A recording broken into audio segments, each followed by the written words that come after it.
Tea குடிச்சாதான் காலை காலையிலே முடிக்க வேண்டிய ஒரு சூழ்நிலை. என்ன பண்றது?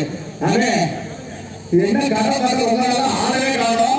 தேர்தல் வரப்போகுதுல அப்படியா? சரி, தேர்தல் வந்துடுறீங்க. சரி, எல்லா விஷயமும் சொல்லிட்டா சரி. ஒரு கையா வாங்க, சரி, நான் பக்கம் இருக்கு, அப்படி உட்காருங்க. அவங்க டீ போடுங்க. கொஞ்ச நாள் சக்கரை கொஞ்சம் கம்மியா போடுங்க, சுகர் வேற. ஏங்க இந்த டீ கடைக்கு வந்தோம்னா ஊறப்பட்ட கதை உலகப்பட்ட கதை எல்லாம் பேச முடியும். இப்ப தேர்தல் வருதுன்றாங்க. அந்த டீல கொஞ்சம் போட்டு விடுங்க. போடு டீ டீயும் போடுங்க, டீயும் போடுங்க. வணக்கம். தேர்தல் ஆசிரியர்கள் வருகிற சட்டமன்ற தேர்தலை முன்னிட்டு வாக்குப்பதிவு தினத்தன்று அரசு மற்றும் தனியார் பொதுத்துறையில் உள்ள அத்துறைக்கும் விடுமுறை அளித்து விடுமுறைகளாக அறிவிக்கப்பட்டுள்ளது. நன்றி.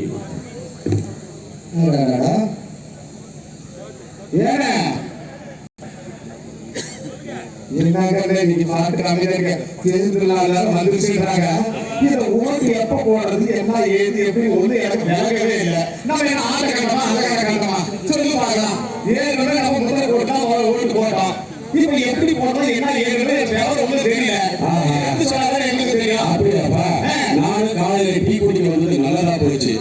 இப்படிதான் வாக்கு எதுக்கு போகணும், ஏன் போகணும், எதுக்காக போகணும் அப்படின்னு நிறைய பேர் இருக்காங்க. நல்லா குறிப்பா தெரிஞ்சீங்க. இந்திய மக்களுக்கு கிடைத்த மிகப்பெரிய வரப்பிரசாதம் தெரியுங்களா? இந்த ஒருவர் பிடிச்சு சொல்லுவாங்க. இந்த ஒரு விரல் தலைமையை நம்ம வச்சுக்க நமது தலைமையை மாற்றிக்கொள்ளலாம், சரியான தலைமையை தேர்ந்தெடுத்துக் கொள்ளலாம் என்பதற்காக இந்திய தேர்தல் ஆணையம் நமக்கு அத்துணை பேருக்கும் தகுதி வாய்ந்த அத்துணை பேருக்கும் குறிப்பாக 18 வயதுக்கு மேற்பட்ட அத்துணை பேருக்கும் வாக்களிக்கிற கடமை கொடுத்திருக்கு தம்பி. அப்படியா? ஆமா. நேற்று எதுவும் என்ன தெரியுமா? ஞாயிற்றுக்கிழமை. அது உலகம் முழுக்க நேற்று எதுவும் ஞாயிற்றுக்கிழமை தான். அது தம்பி எந்த நாளாக அனுசரிச்சது? என்ன நாள் எனக்கு ஒன்றும் தெரியல. அதாவது தேசிய வாக்காளர் இந்திய தேச வாக்காளர் தினமாக 25/1/26 அனுசரிச்சாங்க.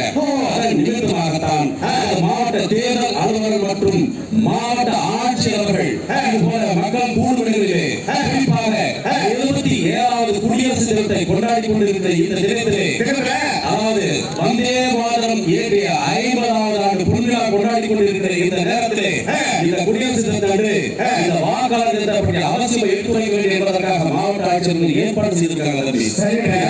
குடியரசு தினம் என்னன்னு நீங்க கேட்கணும். எல்லாம் படிச்சிருப்போம். அதாவது இந்திய அரசியல் அமைப்பு சாசனம் அமல்படுத்தி இந்த தினத்தை தான் இந்திய தினமா கொண்டாடி இருக்காங்க. இன்னொரு தகவல் தெரிஞ்சுங்க. என்ன சொன்னாங்க? ஐநாவில் ஏறக்குறைய 193 நாடுகள் உறுப்பு நாடுகளா இருக்கு. ஏற்பாடு பார்த்து 2 நாடுகள் 195 நாடுகள் இருக்கு.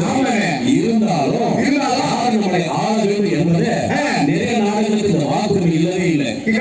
உலகத்திலே 2வது மிகப்பெரிய ஜனநாயக நாடு நம்ம இந்திய நாடு. ஆமா, நமது இந்திய நாடு.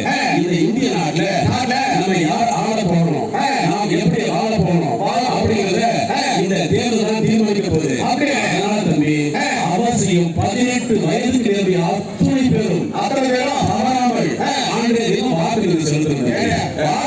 அவங்களுடைய உரிமை, அவருடைய கடமையும். ஏன்னா எனது இந்தியா எனது வாக்கு வெளிப்பிக்கணும் இல்லையா? வாக்களிச்சு பெருமை சேர்த்தீங்கன்னா அந்த ஜனநாயகத்தில் நாமளும் பங்கு கொண்டோம். இந்த நல்லவர்கள் ஆட்சி செய்யற நம்முடைய கருத்தை வலுப்படுத்தணும். நாமளும் வாக்கு செலுத்தும் பெருமை கொள்ள வேண்டும் அல்லவா?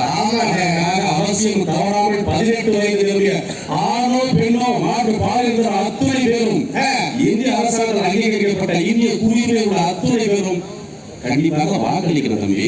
வாக்களிக்கணும். சரி, எனக்கு ஒரு சந்தேகம். சொல்லுங்க. ஒரு குடும்பத்துக்கு தேவைன்னா நமக்கு ரேஷன் கார்டு ரொம்ப அவசியம். கண்டிப்பா ஆதார் கார்டு ரொம்ப அவசியம். அதே போல வாக்குரிமை நம்ம சொல்லணும். கலந்து சொல்றீங்க. 18 வயசு பூர்த்தியானா இளவட்டல், அதாவது ஆணாக சரி பெண்ணாக இருந்தாலும் சரி, அவங்க அத்தனை பேருமே வாக்களிக்கிறது தகுதியானவங்க. அவங்க வாக்களித்து போனபடி நிறைவு செய்யணும். ஒவ்வொரு மாவட்டத்திலும் அது குறிப்பாக மாவட்டத்தில் அதாவது விண்ணப்ப படிவம் 6 சொல்லுவாங்க. என்ன தெரியுங்களா? புதியதாக ஆணோ பெண்ணோ 18 வயது இருந்து வச்சுங்க, உங்களை பேர் நீங்க சேர்த்துக் கொள்ளலாம். 6 ஏன் இருக்கும். வெளிநாடு வாக்காளர் பதிவு செய்யலாம். வெளிநாட்டில் இருக்கிறவங்க 6 ஏ அப்படிங்கிற பூர்த்தி செய்யணும். படிவம் எழுதி தருவாங்க. அது இருக்குங்க. அந்த பெயர் சீக்கிரம் சேர்க்கிறதா நீக்கிறதா இருந்தாலும் சரி, வாக்காளர் பெயரை நீ சேர்த்தா வச்சுக்கல, அதை ஆட்சியர் தெரிவிக்கிறதாலும் சரி, வாக்காளர் பெயர் எழுதி தருவாங்க. 800 தருவாங்க. அதாவது குடியிருப்பை மாற்றுவதற்கான, நடப்பு வாக்காளர் பட்டியலில் உள்ள பதிவுகளை திருத்தம் செய்வதற்கான மற்றும் மாற்று வாக்காளர் புகைப்பட அடையாள அட்டை பெறுவதற்கான, மாற்றுத்திறனாளிகள் குறிப்பதற்கான வாக்காளர் விண்ணப்ப படிவம் 800 தருவாங்க. இதெல்லாம் பயன்படுத்திக்கிறது. இன்னொரு சந்தேகம் சொல்லுங்க. இப்படி இது மூலமா மட்டும்தான் நீங்க எனக்கு ஓட்டு போடுறத கொடுத்து சொல்லுவீங்களா? இதுக்கு ஏதாவது செயலிகள் எதாவது இருக்காங்க? அதாவது இசிஐ நெட் ஒரு நெட் இருக்கு. இசிஐ நெட் இந்திய தேர்தல் ஆணையப்படுது. இது மட்டும் இல்ல, இதுல ஏதாவது உங்களுக்கு சந்தேகம் ஏற்பட்டுச்சுங்க, ஏற்பட்டுச்சா 1950 நல்லா என்ன பொருத்தமா பாருங்க. இந்திய அரசியலமைப்பு சட்டம் எந்த ஆண்டு அமலுக்கு வந்ததோ அந்த இந்திய தேர்தல் ஆணையம் வந்திருக்கு. 1950 நீங்க போன் பண்ணி வச்சுக்க, தேர்தல் சம்பந்தமாக ஏற்படக்கூடிய சந்தேகங்களை மிக அருமையாக பொறுமையாக விளக்குவாங்க. அது மட்டும் இல்ல தம்பி, யாருக்கு போட்ட, அதாவது இந்த தேர்தலுடைய வாக்கு இயந்திரம் இருக்கு இல்லைங்களா, அதுல போட்டீங்கன்னா நீங்க உங்க விரும்பிய வேட்பாளருடைய பெயர் இருக்கு இல்லையா, அதுக்கு நேரம் நீல பொத்தால் ஒண்ணு இருக்கும். பட்டன் ஆங்கிலம் சொல்றாங்க இல்லையா, உங்களுக்கு பிடிச்ச சீனா உங்களுக்கு பிடிச்ச வாக்காளர் அழுத்தம் வச்சுக்கல, அது பக்கத்துல விவிஐபி பாட்டு ஒண்ணு இருக்கும். ஆமா ஆமா, அதுல பீட் ஒரு சவுண்ட் வரும். ஆமாங்க, அந்த சவுண்ட் மூலமாக ஒரு துண்டறிக்கை வெளியே வரும். நீங்க யாருக்கு வாக்கு செலுத்துறீங்களோ அந்த ரசீதும் அதுல வரும். அடையாளமா வரும். இன்னொரு குறிப்போடு இருக்கு சந்தேகம், நாம என்ன வயசான காலத்துல எப்படியா போய் ஓட்டு போடுறது? நானும் கூட போய் ஓட்டு போடணும். 18 வயசுல இருந்து அது மேல உள்ள எல்லாருமே ஓட்டு போடுறதுக்கு அப்படின்னு சொல்லிருக்கோம் இல்லையா, வயதானவர்கள் போடணுமா? அவ்வளவு தூரம் ஐயா கண்டிப்பா ஓட்டு போடுங்க. ஏன்னா மூத்த குடிமக்களுக்காக இந்திய தேர்தல் ஆணையம் சில தேர்தல் பணியாளர்கள் நியமிச்சிருக்கு. நடக்க சிரமப்படுவீங்க, ஜனநாயக கடமை மிக சரியாக ஆற்ற வேண்டும் அல்லவா? அதிகாரம் உங்கள் கைக்கு இருக்கு இல்லையா? அதனால உங்களை அழைச்சிட்டு போறதுக்கு சிறப்பு வாகனம் ஏற்பாடு செய்திருப்பாங்க. நீங்க பத்திரமாக சென்று வாக்காளர் வாக்குப்பதிவு செலுத்திட்டு மீண்டும் உங்களை இல்லத்திற்கு செல்வதற்கான வாகன வசதிகள் ஏற்பாடு செய்திருப்பாங்க. சரியான இடத்தை கண்டறிய முடியாம இந்த தபால் வாக்குகள் சொல்ல பார்த்தீங்களா, தபால் வாக்குகள் மூலமாகவும் வாக்கு செலுத்தும் மாவட்ட தேர்தல் ஆணையம் அருமையாக ஏற்பாடு செய்திருக்கிறது. மாவட்டத்தில் இருக்கக்கூடிய மாவட்ட தேர்தல் அலுவலகம் செஞ்சுட்டு இருக்காங்க. கண்டிப்பா செய்திருக்கிறார்கள். மாவட்ட ஆட்சியர் தலைவர் மிக சிறப்பாக செயல்பட்டு கொண்டிருக்கிற மாவட்ட தேர்தல் அலுவலர் சிறப்பாக செயல்பட்டு மாவட்ட தேர்தல் அலுவலகம் எங்க இருக்கு தம்பி? மாவட்ட தேர்தல் அலுவலகம் எங்க இருக்கு அப்படிங்கிறது நான் சொல்ல பார்த்தீங்கன்னா நம்ம திருப்பத்தூர் மாவட்ட ஆட்சியரகத்திலே இருக்கு. கலெக்டர் மாவட்ட ஆட்சியரமாக அங்கே இருக்கிறது. ஆகவே இங்க இருக்கிறவங்க மிக சிறப்பாக ஏற்பாடு செய்திருக்கிறது நீங்க சொல்லணும். இன்னொரு விஷயம் தம்பி, ஒரு காலத்துல நிறைய நாடுகளுக்கு 195 நாடுகள் சொல்ல பார்த்தீங்களா, நிறைய நாடுகளுக்கு ஜனநாயக முறைப்படி வாக்கு போடுற முறையே இல்லாம இருக்கு. அவர்கள் அதை கேள்விப்படாம நாடாக கூட இருக்கு. இன்னொரு விஷயத்த சொல்லியிருக்காங்க, அதாவது நம்ம உலகத்துக்கு எடுத்துக்காட்டா இருக்கிறது நம்ம தமிழகம் சொல்லலாம். குறிப்பாக கிபி 917 பிராந்தக சோழன் ஆண்ட உத்திரமேரூரிலே இந்த குடவாளுடைய கண்டறியப்பட்டது.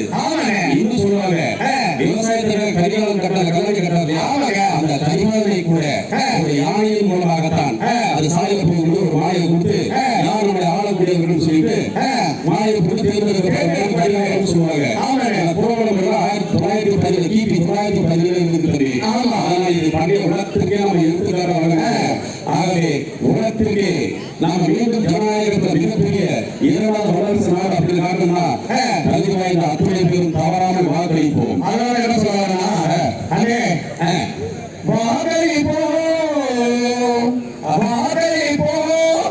அனைவருமே வாக்களிப்போம். தன்னாலே நானே நானே நானே நானே நானே நானே நானே நானே நானே நானே நானே நானே நானே நானே நானே நானே நானே நானே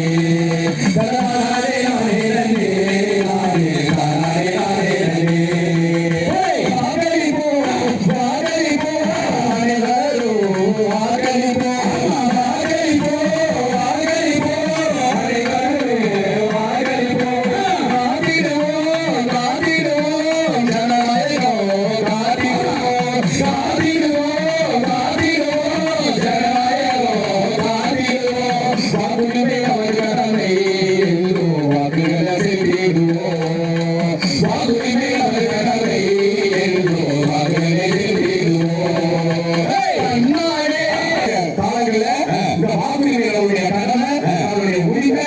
அதை நாம நிறைவேற்றணும். ஜனநாயகத்தை காக்கணும் அப்படின்னு சொல்லி இங்க பார்த்துட்டு அத்தனை பேரும் வாக்களிக்க ஆர்வம் இல்லாதவங்க ஆர்வம் மூட்டுவது நமது மாவட்ட தேர்தல் அலுவலர்களுக்கும் நமது மாவட்ட ஆட்சியருக்கும் மற்றும் வாய்ப்பு கொடுத்த அத்துறை அதிகாரிகளுக்கும் வரவேற்று துடித்துக் கொண்டிருக்கிற நமது மாவட்ட ஆட்சித் தலைவர்கள் மண்ணிசை கலைஞர்களுக்கு மட்டுமல்ல, மண்ணிசை கலைஞர்களுக்கு மட்டுமல்ல, மண்ணில் மக்களை காப்பது மட்டுமல்லாமல் இங்கு 100% வாக்கு செலுத்த வேண்டும் என்று உறுதியேற்றிருக்கிறார். அதை வாழ்த்துவோமே.